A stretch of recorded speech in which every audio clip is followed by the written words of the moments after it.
గొడ్డలి పట్టుకునే చేతులకు నాగలి పట్టే రైతుల బాధలు గుర్తుకురావని, కోడికత్తి డ్రామాలాడే వారికి వరికోతలు తెలియవని ముఖ్యమంత్రి చంద్రబాబు పేర్కొన్నారు.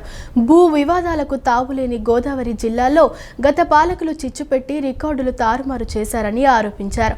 ల్యాండ్ టైటిలింగ్ యాక్ట్ పేరిట ఓ నల్ల చట్టం తెచ్చి ప్రజల భూములను కాజేయాలని చూశారని, ప్రభుత్వ ఆధీనంలో ఉండాల్సిన రికార్డులను ప్రైవేటుకు అప్పగించే ప్రయత్నం చేశారని అన్నారు. కూటమి అధికారంలోకి రాగానే ఆ నల్ల చట్టాన్ని రద్దు చేసి భూ యాజమాన్య హక్కుల్ని కాపాడామని సీఎం అన్నారు. ప్రజలకిచ్చిన మాట ప్రకారం భూ రికార్డుల్లో అక్రమాలను ప్రక్షాళన చేస్తున్నామని ముఖ్యమంత్రి చంద్రబాబు స్పష్టం చేశారు. ఆంధ్రప్రదేశ్లో భూముల సమస్యలు తక్కువగా ఉంటాయని పేర్కొన్నారు. ఏపీని బ్రిటిష్ వాళ్ళు పాలించారు కాబట్టే ఇవి తక్కువగా ఉన్నాయని, తెలంగాణలోని నిజాం పాలనలో భూ సమస్యలు ఎక్కువగా ఉన్నట్లు చెప్పారు. నిజాం పాలనలో చాలామందికి ల్యాండ్స్ రిజిస్ట్రేషన్లు చేసేవారని తెలిపారు. భూ సమస్యల పరిష్కారానికి ప్రభుత్వం అత్యంత ప్రాధాన్యత ఇస్తోందని వివరించారు. పశ్చిమ గోదావరి జిల్లా పెనుగొండ నియోజకవర్గ పరిధిలోని సిద్ధాంతంలో ఏర్పాటు చేసిన మీ భూమి మీ హక్కు కార్యక్రమంలో ముఖ్యమంత్రి పాల్గొని మాట్లాడారు. ఈ సందర్భంగా చంద్రబాబు రైతులకు క్యూఆర్ కోడ్తో కూడిన పాస్ పుస్తకాలను అందజేశారు. గత వైఎస్ఆర్సీపీ ప్రభుత్వం తెచ్చిన ల్యాండ్ టైటిలింగ్ యాక్ట్ను రద్దు చేశామని చంద్రబాబు గుర్తు చేశారు. బ్లాక్ చైన్ టెక్నాలజీ ద్వారా భూములను సర్వే చేశామని తెలిపారు. ఎవరైనా హ్యాక్ చేసినా వెంటనే తెలిసిపోతుందని చెప్పారు. అన్నదాతల సమక్షంలో సర్వే చేసి ఈకేవైసీ తీసుకొచ్చామని వెల్లడించారు. ఇప్పటివరకు 6,688 గ్రామాల్లో రీసర్వే పూర్తి చేశామని, 26.46 లక్షల మందికి పట్టాదారు పాస్ పుస్తకాలు ఇచ్చామని చంద్రబాబు వివరించారు. ఆక్వా రైతుల సమస్యలను పరిష్కరిస్తామని సీఎం చంద్రబాబు స్పష్టం చేశారు. చేప ఉత్పత్తులకు వాల్యూ యాడ్ జోడిస్తే మరిన్ని ఉపయోగాలున్నాయని సూచించారు. పశ్చిమ గోదావరి జిల్లాలో ఎక్కడ చూసినా నీరే ఉంటుందని, కానీ విపరీతమైన కాలుష్యం వల్ల తాగడానికి పనికిరావన్నారు. అందుకే ధవళేశ్వరం నుంచి స్వచ్ఛమైన జలాలిస్తామని భరోసానిచ్చారు. జిల్లాలో R&B పరిధిలోకి వచ్చే రహదారులను గుర్తించి సిమెంట్ రోడ్లు వేస్తామని హామీ ఇచ్చారు. ఒక దుర్మార్గమైన పాలన వస్తే విధ్వంసం చేయడమే కాకుండా మీ జీవితాల్లో ఏ విధంగా సమస్యలు సృష్టిస్తారో ప్రతి ఒక్కరూ గుర్తుపెట్టుకోవాల్సిన అవసరం ఉంది. ఆ రోజు వీళ్ళు చేసిన పని ఎవరికి ఎలాంటి ఆలోచన రాలేదు. ఒక కొత్త చట్టం తీసుకొచ్చారు, ల్యాండ్ సీలింగ్ యాక్ట్ అని, టైటిల్ యాక్ట్ అని తీసుకొచ్చారు. టైటిల్ యాక్ట్ అంటే మన భూమిని మొత్తం కూడా ఆ చట్టం కింద తీసుకొచ్చి ఎంఆర్ఓ, జాయింట్ కలెక్టర్, CCLA వీళ్ళు ఉంటారు అడ్మినిస్ట్రేషన్లో. అట్లా కాకుండా ఆనాటి ముఖ్యమంత్రి ఆయన అనుకున్న వ్యక్తులనేసి మొత్తం కలిసి చూస్తే ప్రైవేటు వ్యక్తుల్ని, రిటైర్డ్ వ్యక్తుల్ని పెట్టాలని ప్రయత్నం చేశాడు. అంటే ఈరోజు మనం ఇంకొక పక్కన మన రికార్డులు ఉండవలసిన స్థలం ప్రభుత్వ ఆఫీసుల్లో ఉండాలి, కంప్యూటరైజేషన్ చేస్తే ప్రభుత్వ అధీనంలో ఉండాలి. అలాంటి ప్రైవేట్ వాళ్ళకి అప్పచెప్పేశాడు. నేను ఆ రోజు చెప్పాను, వినలేదు. అందుకే మీరందరూ గుర్తుపెట్టుకోవాల్సిన ఎన్నికల ముందు నేను ఆ రోజు ల్యాండ్ టైటిలింగ్ యాక్ట్ రద్దు చేస్తానని చెప్పడమే కాకుండా తగలబెట్టాను, పబ్లిక్ మీటింగులో తగలబెట్టాను. వచ్చిన వెంటనే రద్దు చేశాను. మీ భూమి మీ పెద్దలు మీకు ఇచ్చారు, మీ కష్టార్జితం సంపాదించుకున్నారు. మీ భూమి మీద ఫోటో వచ్చి ఎవరు ఫోటో వేశారు జ్ఞాపకం ఉందా? ఎవరు ఫోటో వేశారన్నాను. సైకో ఫోటో వేసుకున్నారా లేదా? అంటే భూమి మీది ఫోటో అయింది. నిద్ర లేస్తే మీరు ఆయన ఇక్కడ ఇంట్లో పుస్తకం చూస్తేనే కనపడాలి. ఇంకో పక్క మీ పొలం తిరిగిపోతే కూడా మిమ్మల్ని వదిలిపెట్టలా. మీ ఎంటబడ్డాడు భూతం మారిగా. పొలం దగ్గరికి పోతే మామూలు రాళ్లు కాదు, మోస్ట్ కాస్ట్లీయెస్ట్ ల్యాండ్ అవి. ఎక్కడంటే గెలాక్సీ గ్రనైట్, అది ఒంగోలులో దొరుకుతుంది. అలాంటి గెలాక్సీ గ్రనైట్ 800 కోట్ల రూపాయలు ఖర్చు పెట్టి సర్వే రాళ్లు తయారు చేసి దానిపైన ఆయన బొమ్మ చెక్కుని మీ పొలంలో కూడా మిమ్మల్ని వదిలిపెట్టలా. ఏం చెప్పాలి నాకైతే అర్థం కాదు. ఈ పిచ్చితనానికి ట్రీట్మెంట్ ఎక్కడుందో నాకు తెలియదు. అడ్రస్ తెలిసే చెప్తే ఆ ట్రీట్మెంట్ ఇప్పించచ్చు వీళ్ళకు. ఈ రోజు ఈ క్షణంలో మీ భూమి మీ పేరుతో ఉందా, ఎవరన్నా మార్చేశారో కూడా వస్తుంది. అంటే ఎప్పుడు కావాలంటే అప్పుడు చెక్ చేసుకునే విధంగా ఎన్ని ప్రాంతాల్లో మీ భూమి ఉన్నా అన్ని కూడా ఒకే పట్టాదారు పాస్ పుస్తకంలో తీసుకొచ్చిన ఘనత ఈ ప్రభుత్వానిది, ఎన్డీఏదని చెప్పి మరొక్కసారి మీ అందరికీ హామీ ఇస్తున్నా. గోదావరి నది కాలుష్య నివారణపై పవన్ కళ్యాణ్ సమీక్ష నిర్వహించారు. కాలుష్య నియంత్రణ మండలి ఇచ్చిన నివేదికలపై పవన్ కళ్యాణ్ సమీక్షించారు. నిర్దేశిత పరిమాణం కంటే ప్రమాదకర రసాయనాలు గోదావరిలో కలుస్తున్నట్లు నివేదికలు వెల్లడించాయి. దీంతో ఆంధ్ర పేపర్ మిల్క్స్కు షోకాజ్ నోటీసులు ఇవ్వాలని పవన్ కళ్యాణ్ ఆదేశాలు జారీ చేశారు. పర్యవేక్షణ బాధ్యత విస్మరించిన రాజమహేంద్రవరం కార్పొరేషన్కు నోటీసులు ఇచ్చారు. గోదావరి నది కాలుష్యంపై ఆంధ్రప్రదేశ్ ఉప ముఖ్యమంత్రి పవన్ కళ్యాణ్ తీవ్ర ఆందోళన వ్యక్తం చేశారు. గోదావరిలో కాలుష్యానికి కారణమవుతున్న ఆంధ్ర పేపర్ మిల్స్ యాజమాన్యానికి వెంటనే షోకాజ్ నోటీసులు జారీ చేయాలని కాలుష్య నియంత్రణ మండలి అధికారులను ఆదేశించారు. ఇటీవల రాజమహేంద్రవరంలో గోదావరి నది కాలుష్య పరిస్థితిని పవన్ కళ్యాణ్ స్వయంగా పరిశీలించారు. ఆ సందర్భంగా సేకరించిన నీటి నమూనాలను ప్రయోగశాలలో పరీక్షించగా నిర్దేశిత పరిమితికి మించి ప్రమాదకర రసాయనాలు నదిలో కలుస్తున్నట్లు నివేదికలో వెల్లడైంది. నివేదికపై జిల్లా అధికారులతో సమీక్ష నిర్వహించిన పవన్ కళ్యాణ్ ఇంత భారీ స్థాయిలో కాలుష్యం జరుగుతుంటే అధికారులు ఏం చేస్తున్నారని ప్రశ్నించారు. నెలకోసారి నీటి నమూనాలు సేకరిస్తున్నామని అధికారులు సమాధానం ఇవ్వగా, అయితే కాలుష్యం పెరుగుతున్నా చర్యలు ఎందుకు తీసుకోలేదంటూ అసంతృప్తి వ్యక్తం చేశారు. కాలుష్య నియంత్రణ చర్యలను సమర్థంగా అమలు చేయడంలో విఫలమైన రాజమహేంద్రవరం మున్సిపల్ కార్పొరేషన్ కూడా నోటీసులు జారీ చేయాలని పవన్ కళ్యాణ్ ఆదేశించారు. పర్యవేక్షణలో నిర్లక్ష్యాన్ని ఉపేక్షించబోమని స్పష్టం చేశారు. రానున్న గోదావరి పుష్కరాలను పరిశుభ్రమైన వాతావరణంలో నిర్వహించేందుకు తక్షణ చర్యలు చేపట్టాలని అధికారులను సూచించారు. గోదావరి స్వచ్ఛతకు భంగం కలిగించే వారిపై కఠిన చర్యలు తీసుకోవాలని ఆదేశించారు. రాష్ట్రంలోని ఆలయాల్లో 342 ధార్మిక పోస్టుల భర్తీకి దేవాదాయ శాఖ పారదర్శకంగా మౌఖిక పరీక్షల ప్రక్రియను ప్రారంభించింది. మొదటి దశలో వేద పారాయణదారుల పోస్టులకు లైవ్ వీడియో రికార్డింగ్, వేరే జోన్ల అధికారుల పర్యవేక్షణలో ఇంటర్వ్యూలు జరుగుతున్నాయి. ఈ ప్రక్రియ పూర్తయిన వెంటనే అర్చకులు, పరిచారకులు, భజంత్రులు తదితర పోస్టులను దశల వారీగా భర్తీ చేస్తామని కమిషనర్ రామచంద్రమోహన్ తెలిపారు. దేవాదాయ శాఖ ఆధ్వర్యంలో రాష్ట్రంలోని ముఖ్య దేవాలయాల్లో ఖాళీగా ఉన్న వేద పారాయణదారులు, అర్చకులు, పరిచారకులు, భజంత్రీలు, వంటస్వాములు తదితర 342 ధార్మిక పోస్టుల భర్తీ ప్రక్రియ ప్రారంభమైంది. ఇందులో భాగంగా మొదటగా వేద పారాయణదారుల పోస్టులకు సంబంధించిన మౌఖిక పరీక్షలు సోమవారం నుండి ప్రారంభమయ్యాయి. ఈ సందర్భంగా విజయవాడ మాడపాటి అతిథి గృహంలో దేవాదాయ కమిషనర్ రామచంద్రమోహన్ మీడియాతో మాట్లాడారు. ఇటీవల ముఖ్యమంత్రి నిర్వహించిన సమీక్షా సమావేశంలో ఆలయాల్లో ఖాళీగా ఉన్న వైదిక సిబ్బంది పోస్టులన్నింటినీ భర్తీ చేయాలని ఆదేశించారని, ఆ మేరకు ప్రతిపాదనలు పంపగా ప్రభుత్వం సెంట్రలైజ్డ్ పరీక్ష నిర్వహించి పూర్తి పారదర్శకతతో నియామకాలు జరపాలని ఉత్తర్వులిచ్చిందని తెలిపారు. ఈ ధార్మిక పోస్టుల కోసం రాష్ట్ర వ్యాప్తంగా 5,000 మందికి పైగా అభ్యర్థులు దరఖాస్తు చేసుకున్నారని కమిషనర్ వివరించారు. శ్రీకాకుళం నుండి కృష్ణా జిల్లా వరకు గల మల్టీ జోన్ 1 వేదపారాయణ అభ్యర్థులకు విజయవాడ మాడపాటి అతిథి గృహంలో పరీక్షలు జరుగుతూ ఉండగా, గుంటూరు నుండి రాయలసీమ వరకు గల మల్టీ జోన్ 2 అభ్యర్థులకు సీతానగరంలో ఈ నెల 16 వరకు మౌఖిక పరీక్షలు జరుగుతాయన్నారు. పారదర్శకత కోసం వేరే జోన్లకు చెందిన పండితులతో పరీక్షలు రాయిస్తూ ఎదురు డిప్యూటీ కమిషనర్లతో పర్యవేక్షణ చేయిస్తున్నామని, పరీక్షల నిర్వహణ మొత్తాన్ని వీడియో లైవ్ రికార్డింగ్ చేస్తున్నామని పేర్కొన్నారు. ఖాళీగా ఉన్న వైదిక సిబ్బంది పోస్టులన్నీ కూడా భర్తీ చేయవలసిందిగా ప్రత్యేకంగా ఆదేశించడం జరిగింది.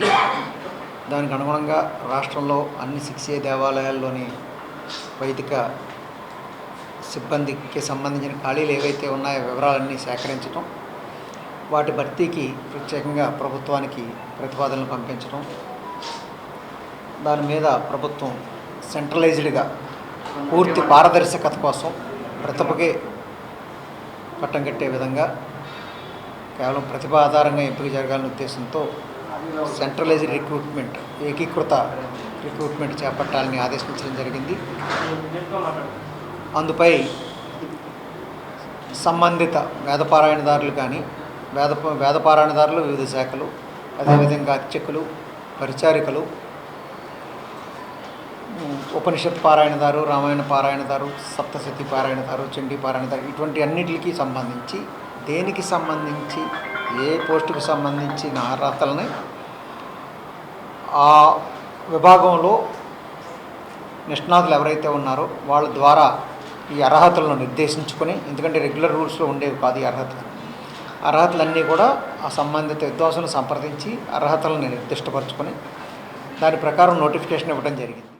ఏపీఎస్ఆర్టీసీలో ఎలక్ట్రికల్ బస్సులను ప్రవేశపెట్టాలనే ప్రభుత్వ నిర్ణయాన్ని స్వాగతిస్తున్నామని, అయితే వాటిని ప్రైవేటు ఆపరేటర్ల ద్వారా నిర్వహించాలనే ఆలోచనను తీవ్రంగా వ్యతిరేకిస్తున్నామని ఏపీపీటీడీ ఉద్యోగుల సంఘం జేఏసీ నేతలు స్పష్టం చేశారు. కేంద్ర ప్రభుత్వం ఇచ్చే రాయితీలను ఉపయోగించుకొని రాష్ట్ర ప్రభుత్వ సహకారంతో ఆర్టీసీ సొంతంగానే ఈ బస్సులను నడపాలని డిమాండ్ చేశారు. స్త్రీశక్తి పథకం కారణంగా బస్సులలో రద్దీ పెరిగిందని, ప్రయాణికుల సంఖ్యకు అనుగుణంగా సిబ్బందిని నియమించాలని కోరారు.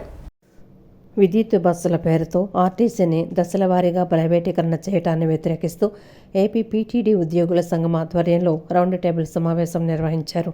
అనంతరం జరిగిన విలేకరుల సమావేశంలో AP JAC convener Y Srinivasa Rao, Pallisetti Damodar Rao, co convener Srinivasa Rao మాట్లాడుతూ ఏపీఎస్ఆర్టీసీలో ఎలక్ట్రికల్ బస్సులను ప్రవేశపెట్టాలనే ప్రభుత్వ నిర్ణయాన్ని స్వాగతిస్తున్నామని, అయితే వాటిని ప్రైవేట్ ఆపరేటర్ల ద్వారా నిర్వహించాలనే ఆలోచనను తీవ్రంగా వ్యతిరేకిస్తున్నామని స్పష్టం చేశారు.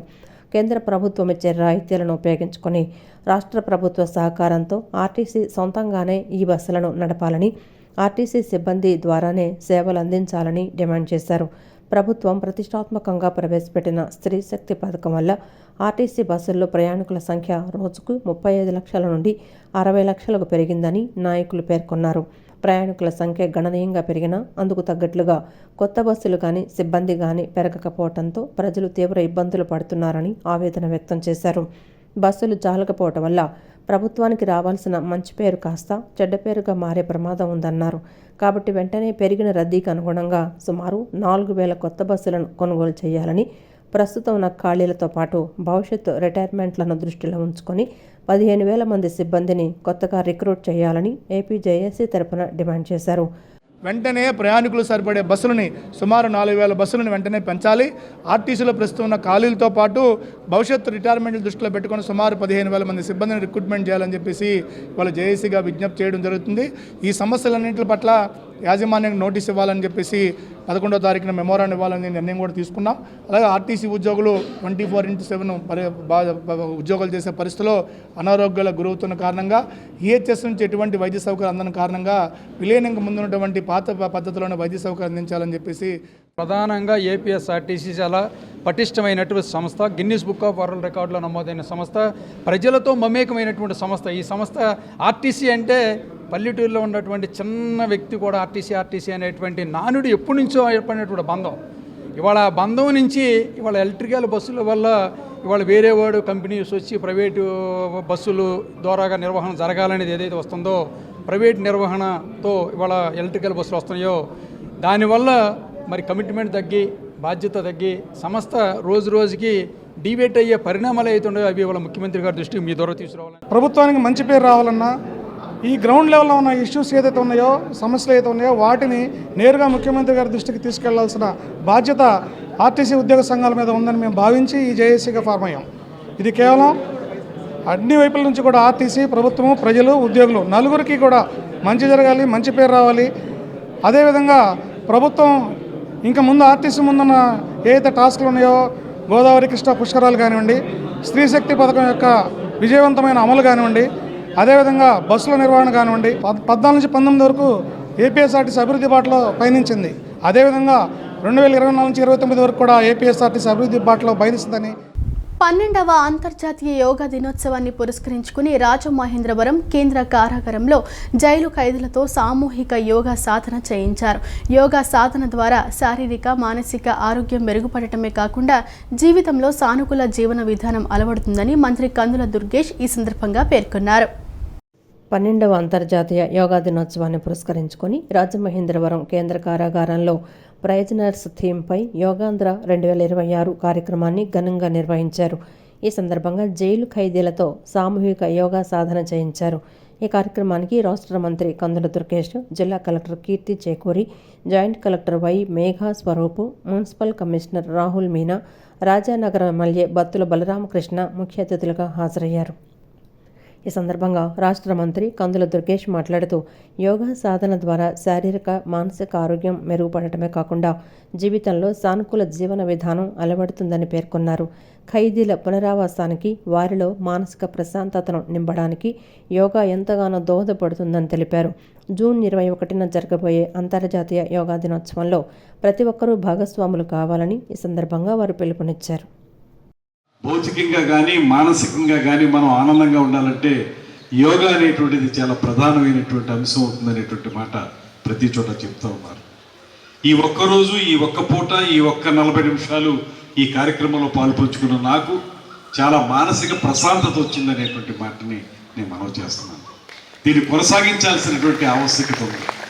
సంకల్పం మనం చెప్పుకున్నాం. సంకల్పం ఎందుకు చెప్పుకుంటామంటే ఆ సంకల్పం బలంగా ఉండాలి. ఆ సంకల్పం బలంగా ఉంటేనే సంకల్ప సిద్ధి జరుగుతుంది.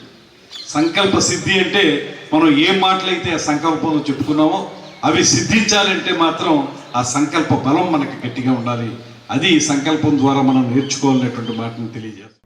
ఈ కార్యక్రమంలో central jail SP yes Rahul, వివిధ జిల్లాల అధికారులు, ఖైదీలు, స్వచ్ఛంద సంస్థల ప్రతినిధులు, యోగా గురువులు మరియు బ్రహ్మకుమారి సభ్యులు పెద్ద సంఖ్యలో పాల్గొన్నారు.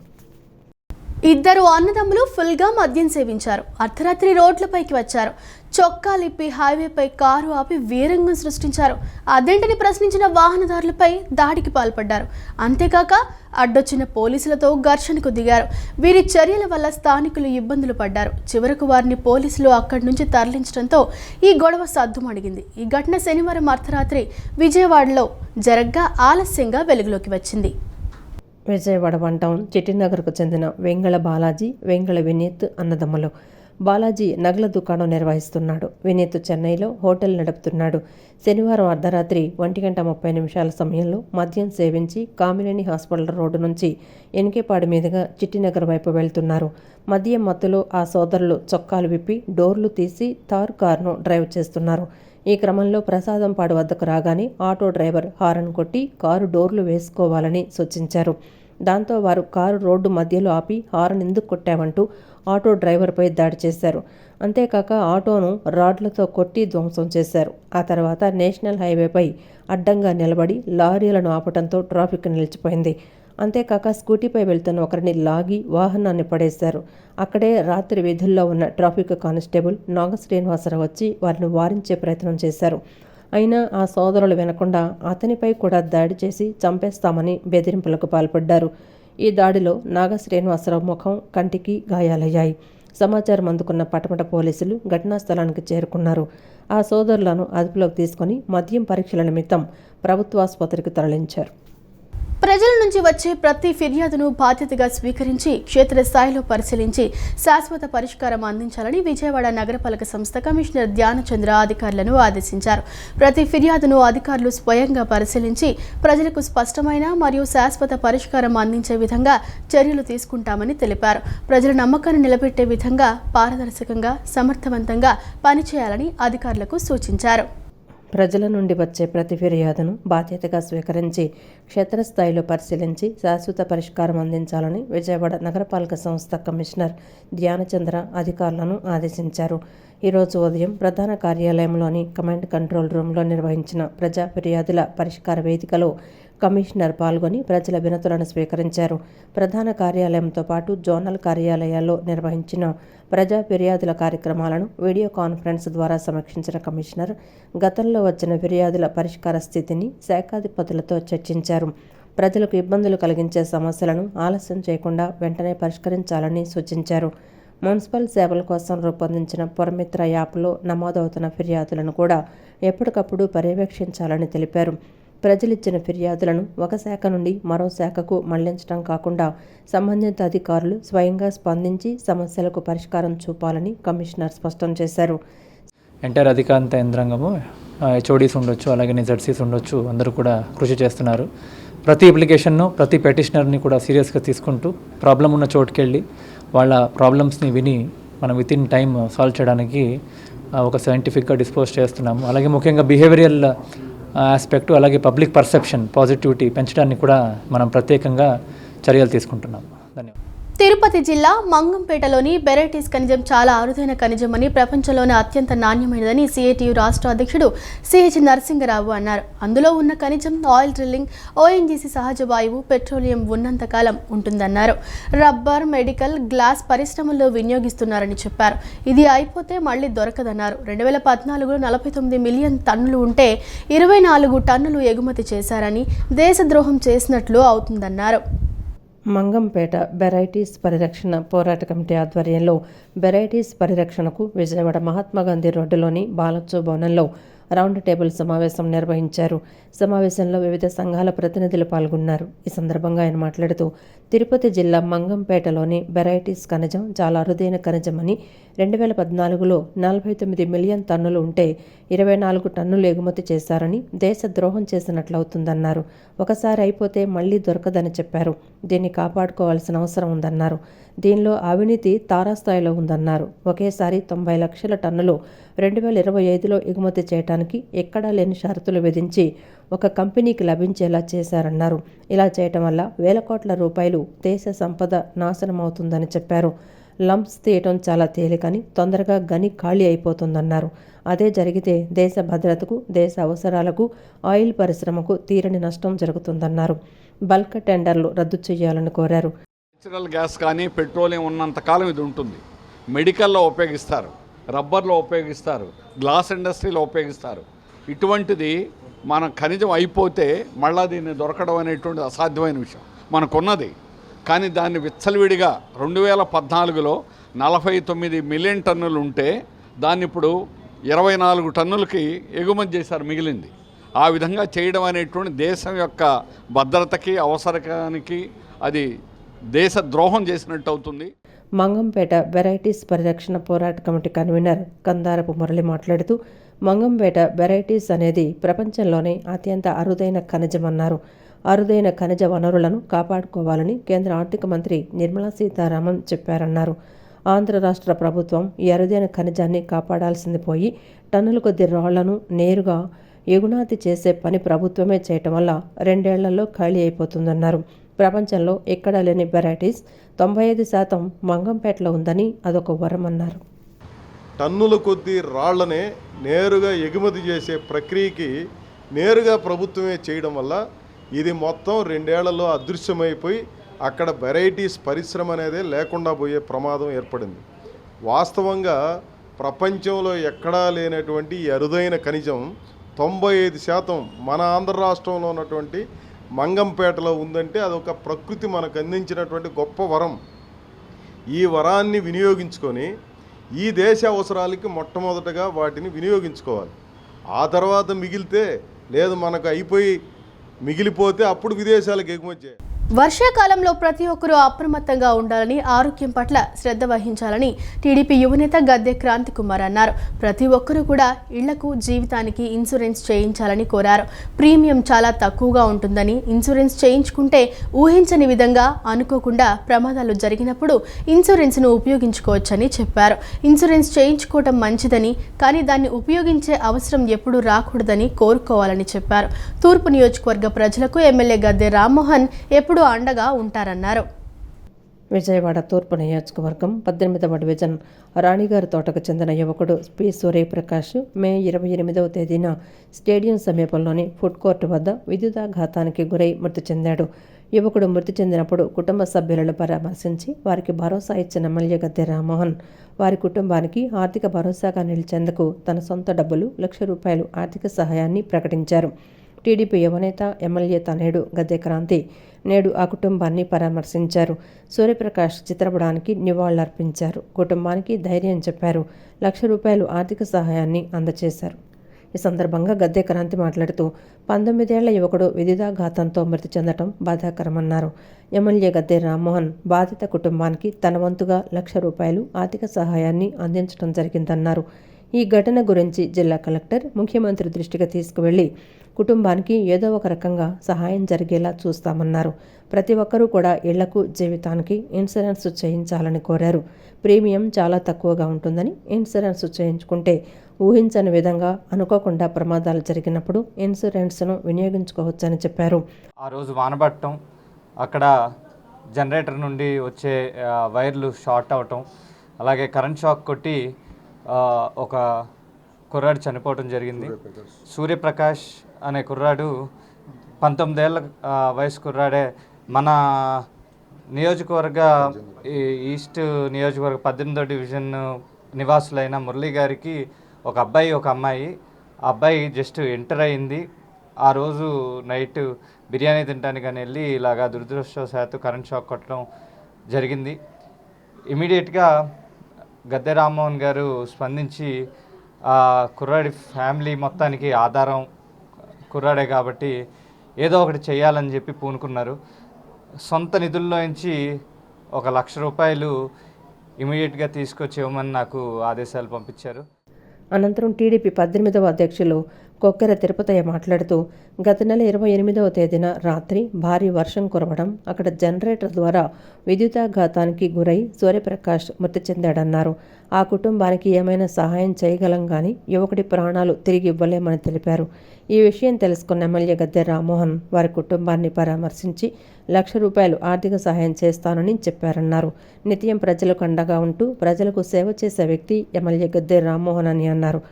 మనం ఏదైనా సాయం చేయగలుగుతాం కానీ చచ్చిపోయిన కుర్రోడు మనం తిరిగి లేమని కూడా నేను ఈ సభాముఖంగా చెప్తున్నా. ఏంటంటే ఆ విషయం తెలుస్తున్నానే మన శాసనసభ్యుడు గద్దె రామ్మోహన్ గారు ఆ రోజు ఆయనకు తెలుపుతున్నాను హైదరాబాద్లో ఉన్నబట్టి తర్వాత ఆయన వచ్చి చూసి ఆ కుటుంబం జరిగింది చాలా నష్టకరము, వాళ్ళకి ఏమి కూడా ఆధారకరంగా లేదని మనకి ఎమ్మటే ఆయన వచ్చి నేను 1,00,000 రూపాయలు నా సొంత నిధులలో పంపించగలుగుతానని ఆ కుటుంబాన్ని మురళీకృష్ణ గారికి చెప్పడం జరిగింది. ఏది ఏమైనా సరే ఆ ఫుడ్ కోర్ట్ వల్ల మా అబ్బాయికి నష్టం జరిగింది. మీరు ఏదో ఒకటి చేసి మాకు న్యాయం చేయాలని కోరుకుంటున్నామండి. చంద్రబాబు గారు కానీ, పవన్ కళ్యాణ్ గారు కానీ, లోకేష్ గారు కానీ మమ్మల్ని మాకు కొంచెం ఆదుకోవాలని కోరుకుంటున్నాము. మాకు గద్దె గారి సపోర్ట్ కూడా ఉంది. దాని ద్వారా మాకు ఇంకా కొంచెం ముందుకి ఈ ప్రాసెస్ జరగాలని కోరుకుంటున్నాం. పటమటలంక రామలింగేశ్వర్ నగర్ ప్రాంతాల ప్రజల సుదీర్ఘ నిరీక్షణకు తెరపడింది. నగరంలోకి సులువుగా ప్రవేశించేలా నిర్మించిన ఫకీర్గూడెం అండర్ పాస్ ఎట్టకేలకు అందుబాటులోకి వచ్చింది. ఈ రహదారి ప్రారంభం కావడంతో స్థానిక ప్రజలు హర్షం వ్యక్తం చేస్తున్నారు. ఈ అండర్ పాస్ ద్వారా ప్రతిరోజు సుమారు 50,000 మందికి పైగా ప్రయాణికులు రాకపోకలు సాగించనున్నారు. ముఖ్యంగా ఎప్పుడూ రద్దీగా ఉండే బెన్ సర్కిల్ సిగ్నల్తో పని లేకుండానే లబ్బీపేట, ఫకీర్గూడెం నుండి నేరుగా పటమటలంక, రామలింగేశ్వర్ నగర్ ప్రాంతాలకు చేరుకోవచ్చు. ఈ అండర్ పాస్ నిర్మాణంతో ట్రాఫిక్ కష్టాలు తప్పడమే కాకుండా సమయం కూడా భారీగా ఆదా అవుతుందని స్థానికులు ఆనందం వ్యక్తం చేస్తున్నారు. మరిన్ని వివరాలు మా ప్రతినిధి శామ్ అందిస్తారు. పడమట రామలింగేశ్వర నగరం నుండి సులువుగా నగరంలోకి ప్రవేశించే వీలుగా ఏర్పాటు చేసిన ఏదైతే అండర్ పాస్ ఉందో అది పూర్తిగా అందుబాటులోకి వచ్చింది. గతంలో ఈ పనులు ప్రారంభించినప్పటికీ కూడా కూటమి ప్రభుత్వం వచ్చిన తర్వాత శరవేగంతో పనులను కూడా అభివృద్ధి చేసి అండర్ పాస్ను అందుబాటులోకి తీసుకొచ్చింది. ఇదివరకు గతంలో రామలింగేశ్వర నగర్ కానీ పడమట కానీ వచ్చిన వారు నగరంలోకి ప్రవేశించాల్సి వస్తే బెన్ సర్కిల్ మీదుగా ప్రవేశించాల్సి వచ్చేది. అయితే బెన్ సర్కిల్ వద్ద ట్రాఫిక్ జామ్ ఏర్పడడంతో ప్రజలు తీవ్ర ఇబ్బందులకు గురి అయ్యేవారు. అయితే ఫకీర్గూడెం కానీ అలాగే ఇటు నుంచి ఫకీర్గూడెం వైపుగా లబ్బీపేట వైపు కూడా వెళ్ళే వీలుగా కూడా ఈ అండర్ పాస్ నిర్మాణం అయితే జరిగింది. 2 వీలర్తో పాటు 4 వీలర్ కూడా వెళ్ళే వీలుగా కూడా ఇక్కడ అండర్ పాస్ నిర్మాణం అయితే పూర్తిగా జరిగింది. మొత్తంగా చూసుకుంటే రోడ్డును కూడా చాలా చక్కగా చేశారని స్థానికులు చెప్తున్న పరిస్థితి. నగరంలోకి సులువుగా ప్రవేశించాలంటే మొత్తం తిరిగి రాకుండా కేవలం ఈ ప్రాంతానికి సంబంధించి రామలింగేశ్వర నగర్ కానీ పడమట కానీ ఇటు ఫకీర్గూడెం నుంచి లబ్బీపేట ఇటువైపుగా వెళ్ళే వాళ్ళు ఈ మార్గాన్ని ఎంచుకుంటే చాలా ప్రయోజనకరంగా ఉండే అవకాశం కూడా ఉంది. గతంలో ఈ అండర్ పాస్ ఏదైతే బెన్ సర్కిల్ జ్యోతి కన్వెన్షన్ ఎదురుగా ఉన్న ఎస్వీఎస్ కళ్యాణ మండపం ఉందో ఆ కళ్యాణ మండపం దగ్గర ఉండేది. అయితే బెన్ సర్కిల్ ఫ్లైఓవర్ నిర్మాణం రాకతో ఆ అండర్ పాస్ను కూడా పూర్తిగా మూసేశారు. అయితే ఇటుగా వెళ్ళే ప్రయాణికులు చాలా తీవ్రంగా ఇబ్బందులు పడేవారు. ఎందుకంటే రామలింగేశ్వర నగర్ నుంచి కానీ అలాగే ఫకీర్గూడెం నుంచి కానీ లబ్బీపేట ప్రాంతాల నుంచి ఇటువైపుగా ప్రయాణించే వాళ్ళు సుమారు రోజుకు 50,000 మంది ప్రయాణికులు ఉండేవారు. అయితే ఈ రాకపోకలు తీవ్రంగా ఇబ్బందులు ఏర్పడడంతో అనేక ప్రభుత్వాలకు విజ్ఞప్తి చేశారు స్థానికులు. ఇక్కడ ఒక అండర్ పాస్ నిర్మాణం చేపట్టాలని చెప్పి కోరారు. దీంతో అన్ని ప్రభుత్వాలు కూడా ముందుకు వచ్చి అండర్ పాస్ నిర్మాణానికి మంజూరైతే చేశాయి. అయితే ఈ నేపథ్యంలో 2 సంవత్సరాల క్రితం వచ్చిన కూటమి ప్రభుత్వం శరవేగంగా స్పందించి ఈ అండర్ పాస్ నిర్మాణానికి సంబంధించిన పూర్తి పనులు కూడా ప్రారంభించి ఈరోజు అండర్ పాస్ నుంచి వెళ్ళే విధంగా ఏర్పాట్లు కూడా చేసిన పరిస్థితి ఇక్కడ ఉంది. మొత్తంగా చూసుకుంటే ఈ ఫకీర్గూడెం కానీ, లబ్బిపేట కానీ, రామలింగేశ్వర నగర్ కానీ, అలాగే పడమటకు సంబంధించిన వాహనదారులు ఎవరైతే ఉన్నారో వారు విజయవాడ నగరానికి సులువుగా చేరుకోవాలంటే, అంటే బెంజ్ సర్కిల్ సిగ్నల్తో సంబంధం లేకుండా నగరంలోకి సులువుగా ప్రవేశించాలంటే ఈ అండర్ పాస్ ద్వారా ఉపయోగించుకుంటే పూర్తిగా మన సమయాన్ని ఆదా చేసుకోవచ్చు. అదేవిధంగా కూడా ప్రయాణికులు ఎటువంటి ఇబ్బందులు లేకుండా, ట్రాఫిక్ లేకుండా సుమారు 50,000 మంది ప్రయాణికులకు ఉపయోగపడే విధంగా ఈ అండర్ పాస్ నిర్మాణాన్ని అయితే చేపట్టడం జరిగింది. వీడియో జర్నలిస్ట్ అజయ్తో Shyam, city news, Benz circle. Krishna జిల్లా పెనంలూరు ఎమ్మెల్యే బోడే ప్రసాద్ కుటుంబానికి బెదిరింపులు వచ్చాయి. దాంతో పెనంలూరు పిఎస్లో ఎమ్మెల్యే బోడే ప్రసాద్ ఫిర్యాదు చేశారు. తన కుటుంబాన్ని చంపేస్తానని మాలంపాటి భాస్కర్ రెడ్డి బెదిరించాడని ఎమ్మెల్యే ఫిర్యాదులో పేర్కొన్నారు. ఎమ్మెల్యే ఫిర్యాదుతో మాలంపాటి భాస్కర్ రెడ్డిపై కేసు నమోదు చేసి దర్యాప్తు చేస్తున్నారు. సీఎం చంద్రబాబు లోకేష్పై దుష్ప్రచారం చేశారని గతంలోనే భాస్కర్ రెడ్డిపై కేసు నమోదు కాగా ప్రస్తుతం మాలంపాటి భాస్కర్ రెడ్డి యూకేలో ఉండటం గమనార్హం. నగరంలో సుమారు 15,000 మంది హ్యాకర్లు ఉన్నారని, వారి సమస్యలను పరిష్కరించాల్సింది పోయి ఉన్న హ్యాకర్ల పొట్టకొట్టే విధంగా మున్సిపల్ అధికారులు వ్యవహరించడం సరికాదని సిఐటియు జిల్లా ఉపాధ్యక్షులు దోనిపూడి కాశీనాథ్ అన్నారు. గత 40 ఏళ్లుగా గవర్నర్పేటలో హ్యాకర్లుగా జీవనం సాగిస్తున్నారని, వారిని ఖాళీ చేయాలని నోటీసులు ఇవ్వటం పేదల పొట్టకొట్టడమేనని వ్యాఖ్యానించారు. గౌరవ హైకోర్టు ఇచ్చిన తీర్పు మరియు ఆదేశాల ప్రకారమే హ్యాకర్లకు నోటీసులు ఇవ్వటం జరిగిందని కమిషనర్ ధ్యానచంద్ర ఈ సందర్భంగా వివరించారు. విజయవాడ బీసెంట్ రోడ్లోని హాకర్లకు టౌన్ ప్లానింగ్ అధికారులు ఇచ్చిన నోటీసులను వెంటనే వెనక్కి తీసుకోవాలని కోరుతూ సిఐటియు ఆధ్వర్యంలో మున్సిపల్ కార్యాలయం ఎదుట ధర్నా నిర్వహించారు. ధర్నా అనంతరం ప్రజా సమస్యల పరిష్కార వేదిక PGRSలో మున్సిపల్ కమిషనర్ ధ్యానచంద్రకు నాయకులు వినతిపత్రం సమర్పించారు. ఈ సందర్భంగా సిఐటియు జిల్లా ఉపాధ్యక్షులు దొనిపూడి కాశీనాథ్ మాట్లాడుతూ నగరంలో సుమారు 15,000 మంది హాకర్లు ఉన్నారని, వారి సమస్యలను పరిష్కరించాల్సింది పోయి ఉన్న హాకర్ల పొట్టగొట్టే విధంగా మున్సిపల్ అధికారులు వ్యవహరించడం సరికాదన్నారు. అధికారులు ఈ ఆలోచనను వెంటనే విరమించుకోవాలని డిమాండ్ చేశారు. ఇప్పటికే రెన్యువల్ కార్డులు పూర్తయ్యాయని, గుర్తింపు కార్డుల కోసం 200 రూపాయల చొప్పున నగరపాలక సంస్థకు కూడా చెల్లించారని, అలాంటి వారికి ఇప్పుడు అన్యాయం చేస్తున్నారని మండిపడ్డారు. హాకర్లు చెల్లించిన రసీదును కూడా గుర్తింపు కార్డుగా పరిగణించాలని కోరారు.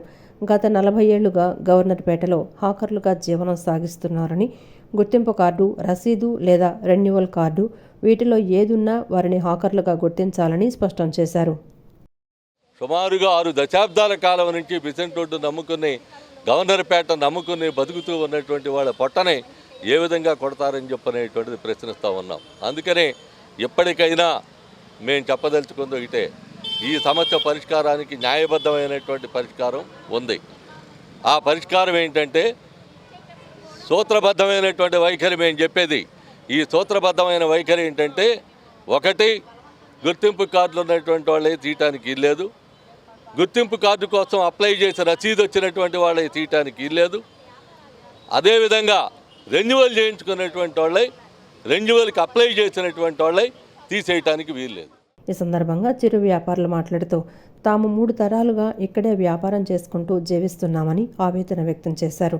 కేవలం 57 బళ్లకు మాత్రమే గుర్తింపు కార్డులు ఉన్నాయని చెబుతూ మిగిలిన 200 మందిని ఇక్కడ నుండి వెళ్లిపోమనడం ఎంతవరకు న్యాయమని ప్రశ్నించారు. కార్డులు ఉన్న వాళ్ళకి కూడా, రెన్యువల్ అయిన వాళ్ళకి కూడా స్లిప్పులు 200 రూపాయలు కట్టిన వాళ్ళు కూడా ఉన్నారండి. అయితే అందరికీ ఇస్తున్నారు. 57 బళ్ళేనంటండి బీసెంట్ రోడ్లో ఉంది. అయితే ఉంది 257 బళ్ళు ఉన్నాయి. 257 బళ్ళకు గాను 57 బళ్ళకే ఉన్నాయి, అవే అర్హులు అని అంటున్నారు. 200 మంది ఏమవ్వాలండి? 200 మంది కూడా కార్డులు రెన్యువల్ చేయించుకున్న వాళ్ళు, 200 రూపాయల స్లిప్పులు కట్టిన వాళ్ళు వీళ్ళందరూ ఉన్నారు. అయితే ఇప్పుడు మాకు న్యాయం జరగాలండి. ఎందుకంటే అందరికీ, ప్రతి ఒక్కరికి కూడా గుర్తింపు కార్డు అనేది ఇవ్వాలి. కొన్ని సంవత్సరాల నుంచి అక్కడ చిరు వ్యాపారులుగా ఉన్నటువంటి హాకర్స్కి జీవనోపాధి పొందుతున్నటువంటి నేపథ్యంలో ఏ ప్రభుత్వాలు మారినా కానీ వాళ్ళకు ఉపాధి కల్పించకుండా, ఏం చేయకుండా ఉన్నటువంటి నేపథ్యంలో కూడా వాళ్ళ సొంతకాల మీద ఒక బండి పెట్టుకుని చిరు వ్యాపారం చేసుకున్నటువంటి హాకర్స్ మీద మీరు దుర్మార్గంగా ఈరోజు నోటీసులు జారీ చేసి అక్కడ నుంచి ఖాళీ చేయించమంటడం అనేది ఇది సరైనది కాదు. ఈ సందర్భంగా హాకర్ల ఆందోళనపై మున్సిపల్ కమిషనర్ ధ్యానచంద్ర స్పందిస్తూ బీసెంట్ రోడ్డు సమస్య ప్రస్తుతం హైకోర్టు పరిధిలో ఉందని తెలిపారు. గౌరవ హైకోర్టు ఇచ్చిన తీర్పు మరియు ఆదేశాల ప్రకారమే హాకర్లకు నోటీసులు ఇవ్వడం జరిగిందని వివరించారు. అక్కడ ఉన్న వ్యాపారులను పూర్తిగా తొలగించడం లేదని, వారిని మరో చోటుకి రీలొకేట్ చేస్తున్నామని కమిషనర్ స్పష్టం చేశారు. నా బీసెంట్ రోడ్ సంబంధించి హైకోర్టులో డైరెక్షన్స్ ఉన్నాయి. మనము ప్రాపర్గా హైకోర్టు ఆర్డర్స్ని ఫాలో చేస్తున్నాము. హైకోర్టులో ప్రత్యేకంగా స్టెప్ బై స్టెప్ ఏం చేయాలని చెప్పడం జరిగింది. ఎవరెవరు అన్ఆథరైజ్డ్గా ఉన్నారో వాళ్ళకి నోటీస్ ఇచ్చి రీలొకేట్ చేయండి అని చెప్పడం జరిగింది. తీయడం కాదు, రీలొకేట్ చేస్తాము. ఆల్రెడీ టౌన్ వెండింగ్ కమిటీలో మనము జోన్స్ ఫైనలైజ్ చేసాం కాబట్టి దగ్గరున్న గ్రీన్ జోన్స్కి వాళ్ళు రీలొకేట్ చేస్తాము. ఉన్నవాళ్ళు కంటిన్యూ చేస్తాము. దాన్ని అఫిడవిట్ ఫైల్ చేస్తాము. దాని తర్వాత హైకోర్టు ఆర్డర్ బట్టి మనకు ఇంకా ఫ్యూచర్లో ఏం చేయాలి అనేది దాన్ని బట్టి వెళ్తాం తప్ప ఇది కంప్లీట్లీ హైకోర్టు ఆర్డర్ ప్రకారంగా ఇంప్లిమెంట్ చేస్తున్నాము. యూసీడీవింగ్ ద్వారా టౌన్ ప్లానింగ్ వాళ్ళ సపోర్టు అలాగే పోలీస్ సపోర్ట్తో కూడా చేయాలని ప్రత్యేక ఆదేశాలు ఉన్నాయి కాబట్టి దాని పరంగా మనం ఇంప్లిమెంట్ చేస్తున్నాము. సో జోన్స్ ప్రకారంగా అలొకేట్ చేసి ఈ ప్రాబ్లమ్ని లాంగ్ టర్మ్లో సాల్వ్ చేయడానికి ట్రై చేస్తాం. తెలుగు సినీ పరిశ్రమలో తెలుగు అమ్మాయిలకు తగిన అవకాశాలు దక్కుతున్నాయా అనే ప్రశ్న మరోసారి సోషల్ మీడియాలో హాట్ టాపిక్గా మారింది. తాజాగా విడుదలైన అరియానా గ్లోరీ నటించిన అరబిక్ పిల్ల పాట ఈ చర్చకు మరింత ఊతమిచ్చింది. అరియానా గ్లోరీ వంటి ప్రతిభావంతులైన తెలుగు ఆర్టిస్టులకు గుర్తింపునిచ్చేలా మరిన్ని అవకాశాలు కల్పించాల్సిన అవసరం ఉందని సోషల్ మీడియా వేదికగా నెటిజన్లు డిమాండ్ చేస్తున్నారు. తెలుగు చిత్ర పరిశ్రమలో స్థానిక నటీమణులకు లభిస్తున్న అవకాశాలపై సోషల్ మీడియాలో ఆసక్తికరమైన చర్చ నడుస్తోంది. అరియానా గ్లోరీ తాజాగా నటించిన అరబిక్ పిల్ల పాట ఇందుకు వేదికైంది. ఈ పాటలో అరియానా ప్రదర్శించిన ప్రతిభ, ఆమె డ్యాన్స్ నైపుణ్యం ప్రేక్షకులను విశేషంగా ఆకట్టుకుంటున్నాయి. అయితే ఈ పాట విడుదలైన నేపథ్యంలో టాలీవుడ్లో కీలకమైన పాత్రలు, ఐటమ్ సాంగ్స్ మరియు ప్రత్యేక ప్రదర్శనల విషయంలో ఇతర రాష్ట్రాల నటీమణులకి అధిక ప్రాధాన్యం ఇస్తున్నారనే అంశంపై నెటిజన్లు తమ అభిప్రాయాలను వ్యక్తం చేస్తున్నారు. తెలుగు అమ్మాయిల్లోనూ అద్భుతమైన ప్రతిభ ఉన్నప్పటికీ వారికి పెద్ద తెరపై తగినన్ని అవకాశాలు రావడం లేదని పలువురు ఆవేదన వ్యక్తం చేస్తున్నారు. అరియానా గ్లోరీ వంటి ప్రతిభావంతులైన తెలుగు ఆర్టిస్టులకు గుర్తింపునిచ్చేలా మరిన్ని అవకాశాలు కల్పించాల్సిన అవసరం ఉందని సోషల్ మీడియా వేదికగా నెటిజన్లు డిమాండ్ చేస్తున్నారు. ఒకవైపు అరియానా నటనకు ప్రశంసలు దక్కుతుండగా మరోవైపు ప్రాంతీయ ప్రతిభకు పెద్దపీట వేయాలనే చర్చ ఇప్పుడు ప్రాధాన్యతను సంతరించుకుంది. ఈ వార్తలు ఇంతటితో సమాప్తం. మరో బులెటిన్తో మళ్ళీ కలుద్దాం. అంతవరకు సెలవు. నమస్కారం.